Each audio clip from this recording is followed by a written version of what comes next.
President Trump and Israeli Prime Minister Benjamin Netanyahu announced a plan today to end the war in Gaza. But Hamas has yet to agree, and there are questions about its implementation. Nick Schifrin begins our coverage. Today at the White House, a presidential pronouncement of the end of an era. This is eternity. This is for forever. It has been 724 days since Hamas's October 7 terrorist attacks. 724 days of war in Gaza. And if Hamas accepts this deal, the guns would fall silent within 72 hours. There shouldn't have to be a shot fired, maybe for eternity. I support your plan to end the war in Gaza, which achieves our war aims.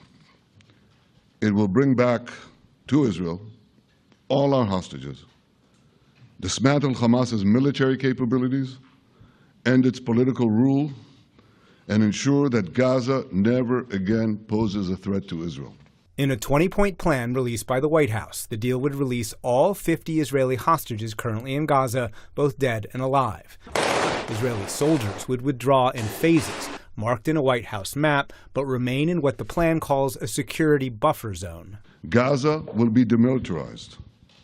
Israel will retain security responsibility, including a security perimeter for the foreseeable future. But the plan declares, quote, the conditions may finally be in place for a credible pathway to Palestinian self-determination and statehood. There are many Palestinians who wish to live in peace, many. I've seen so many of them. And they have support.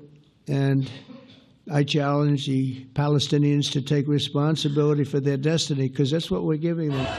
Hamas would not be allowed to govern Gaza, and fighters who renounced violence would receive amnesty. Foreign troops would provide security and train Palestinian police. And until the Palestinian Authority, quote, has completed its reform program, Gaza would be run by a transitional body called the Board of Peace, chaired by President Trump and including former British Prime Minister Tony Blair. The PA could have no role whatsoever in Gaza without undergoing a radical and genuine transformation. And that means ending pay to slay, changing the poisonous textbooks that teach hatred to Jews, to Palestinian children, stopping incitement in the media, ending lawfare against Israel at the ICC, the ICJ, recognizing the Jewish state, and many other reforms. Regional officials tell PBS NewsHour tonight that Qatar and Turkey are pressuring Hamas to accept the deal. But if they don't, Israel will proceed with its current plans to take over Gaza City. I have a feeling that we're going to have a positive answer. But if not, as you know, Bibi, you'd have our full backing to do what you would have to do. This can be done the easy way, or it can be done the hard way. But it will be done. So far in Gaza, it has been the hard way. There's destruction as far as the eye can see. And the sky today is scattered with cautions. Israeli messages urging Gazans to evacuate. Satellite images show Israel is razing what's left of Gaza City. That's Sheikh Radwan neighborhood, once a densely populated area, now flattened. Today, from Gazans, we heard desperate skepticism.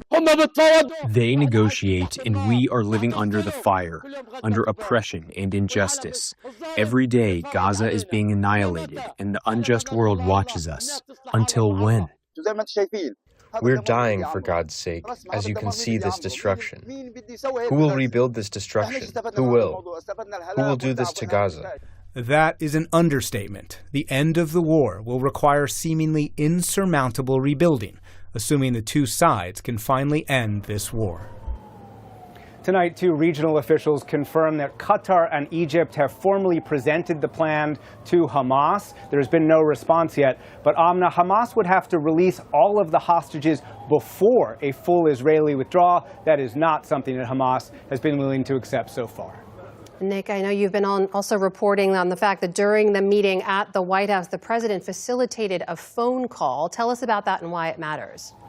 Yeah, an extraordinary phone call between the prime ministers of Israel and Qatar, some 3 weeks after Israel bombed Qatar's capital, Doha, aiming for but missing Hamas's political leaders. And today in the Oval Office, President Trump calling Doha's prime minister with Bibi Netanyahu in the room. And Netanyahu said he, quote, regrets that a Qatari was killed in the attack and, quote, has no plan to violate your sovereignty again. Steve Witkoff, the ambassador tonight, called that an apology. It certainly was a rare mea culpa from Netanyahu, Amna, on the very day that he agreed to the president's peace plan, despite the fact that he has been saying that he would handle Hamas once and for all on the battlefield. Amna? Nick Schifrin reporting tonight on our lead story from the White House. Nick, thank you. Thank you.